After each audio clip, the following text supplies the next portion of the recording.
Praise the lord. మన ప్రభువు అయిన యేసుక్రీస్తు పరిశుద్ధమైనటువంటి నామంలో ఈ ఉదయకాలపు కృపావార్తను వింటున్నటువంటి మీ అందరికీ దేవుని పేరిట వందనాలు చెల్లిస్తూ ఉన్నాను. అందరు బాగున్నారా? మరి పూట ప్రభు మనకిచ్చినటువంటి వాక్యాన్ని మనము పరిశుద్ధ గ్రంథంలో చదువుకుందాం. యెషయా గ్రంథము 46వ అధ్యాయము 11వ వాక్యాన్ని మనం చదువుకుందాం. యెషయా గ్రంథము 46వ అధ్యాయము 11వ వాక్యాన్ని మనము చదువుకుందాం. తూర్పు నుండి క్రూర పక్షిని రప్పించుచున్నాను, దూరదేశము నుండి నేను యోచించిన కార్యమును నెరవేర్చు వానిని పిలుచుచున్నాను. నేను చెప్పి ఉన్నాను, దాన్ని నెరవేర్చెదను, ఉద్దేశించి ఉన్నాను, సఫలపరిచెదను. హల్లెలూయా. నా దేవుని బిడ్డలారా, గమనించండి. ఈ యొక్క వాక్యంలో మనం చూస్తున్నాము, నేను చెప్పి ఉన్నాను, దాన్ని నెరవేర్చెదను, నేను ఉద్దేశించి ఉన్నాను, దానిని సఫలపరిచెదను అని ఇక్కడ నా దేవుని బిడ్డలారా మన ప్రభువు మరి ఈ యొక్క మాటలను మనతో మాట్లాడుతున్నట్లుగా మనం చూస్తున్నాం. అంటే ఆయన చెప్పినది నెరవేర్చే దేవుడని, ఉద్దేశించింది సఫలపరిచే దేవుడని చాలా చక్కగా ఈ మాటలను బట్టి మనం తెలుసుకోగలుగుతున్నామండి. నా దేవుని బిడ్డలారా, ఆయన చెప్పినది మన జీవితంలో నెరవేర్చే దేవుడు. దేవునికి మహిమ కలుగును గాక. ఆయన ఏదైతే చెప్తున్నాడో ఆ మాటని ఆయన నా దేవుని బిడ్డలారా మాటికి నెరవేర్చే దేవుడు. మాట ఇచ్చి మాట తప్పుటకు ఆయన నరుడు కాదు. మాటను మార్చే దేవుడు కాదు. మాటను మరచిపోయే దేవుడు కాదు. ఏ ప్రమాణం అయితే చేశాడో, ఏ వాగ్దానం అయితే చేశాడో, ఏదైతే మనతో ఆయన మాట ఇచ్చి ప్రమాణపూర్వకంగా ఇది నేను జరిగిస్తాను అని చెప్పాడో దానిని తప్పకుండా మన జీవితంలో నెరవేర్చుటకు సమర్థుడు, శక్తి కలిగిన దేవుడు మన దేవుడు. హల్లెలూయా.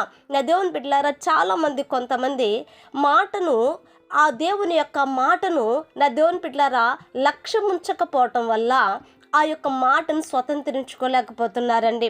చాలామంది నా దేవుని బిడ్డలారా ఆ వాగ్దానం మీద కానీ దేవుని యొక్క నిబంధన మీద కానీ చాలామంది నమ్మిక ఉంచకపోవటం వల్ల దేవుని యొక్క నా దేవుని బిడ్డలారా గమనించండి, ఆయన చెప్పినటువంటి ప్రతి విషయాలలో నమ్మక మనము పోగొట్టుకుంటున్నాం.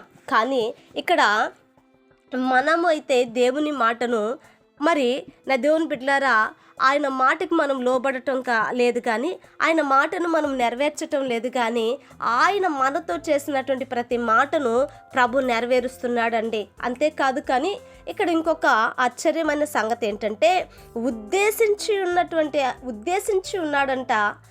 దానిని బట్టి మన జీవితంలో ప్రభు కార్యమును సఫలపరుస్తున్నాడంట. ఎంత నా దేవుని బిడ్డలారా ఆలోచించండి, ఎటువంటి గొప్ప విషయం ఇది. ఆయన మన ఎడల ఉద్దేశించాడంట. నా దేవుని బిడ్డలారా, ఇది చెయ్యాలి, నా బిడ్డలకి ఇది ఇవ్వాలి, ఇదిగో నా యొక్క జనులకు ఇది జరిగించాలి అని ఆయన యొక్క ఉద్దేశములో నీవు ఉన్నావంటే, ఆయన ఉద్దేశములో నీ సమస్య ఉంది అని అంటే అది ఎంత గొప్ప విషయం అంటే. నా దేవుని బిడ్డలారా, ఈ రోజున చూడండి, ఆయన ఉద్దేశించినటువంటిది మన జీవితంలో సఫలపరిచే దేవుడు కనుక మరి మోకరించి ప్రార్థించటం వల్ల దానిని మనం పొందుకొని నిరీక్షించి దేవుని కార్యాల కొరకు మనం ఎదురు చూడాలే. కానీ నా దేవుని బిడ్డలారా విసిగిపోకూడదు, లేకపోతే అలసిపోకూడదు, లేకపోతే దేవుని మీద మనము తిరుగుబడకూడదు. కనుక అది నెరవేరుస్తాడు, దానిని సఫలపరుస్తాడు. హల్లెలూయా. ప్రార్థన చేద్దామండి. మహాపరిశుద్ధుడైన మా తండ్రి, కృపగలిగిన దేవానికి వందనాలు. ఈ ఉదయకాలం మందునైనా మాతో మాట్లాడినందుకు స్తోత్ర. అయా, నీవు నెరవేర్చు దేవుడు అని, నువ్వు సఫలపరచు దేవుడు అని నైనా ఈ వాక్యం ద్వారా మేము విన్నాం. అవును ప్రభా, మీ అమ్మాయి యొక్క ప్రియుల జీవితాలలో ప్రభా ఏదైతే నైనా అయ్యా మీరు నెరవేర్చుటకు నా ప్రభా అయ్యా సఫలపరచుటకు నైనా ఉద్దేశించి ఉన్నారో నిబిడల జీవితాలలో వాటిని జరిగించమని ప్రార్థిస్తున్నాము నైనా. మరి ముఖ్యంగా నా ప్రభా అయ్యా ఈ వాక్యం విన్న ప్రతి వారిని మీరు ఆశీర్వదించి దీవించి వారిని, వారి కుటుంబాలను మీరు బలపరిచి దీవెనకరముగా మార్చమని యేసు నామమున అడిగి వేడుకుంటున్నాము తండ్రి. ఆమేన్. Praise the lord. దేవుని కృప మీకు తోడై ఉండును కాక.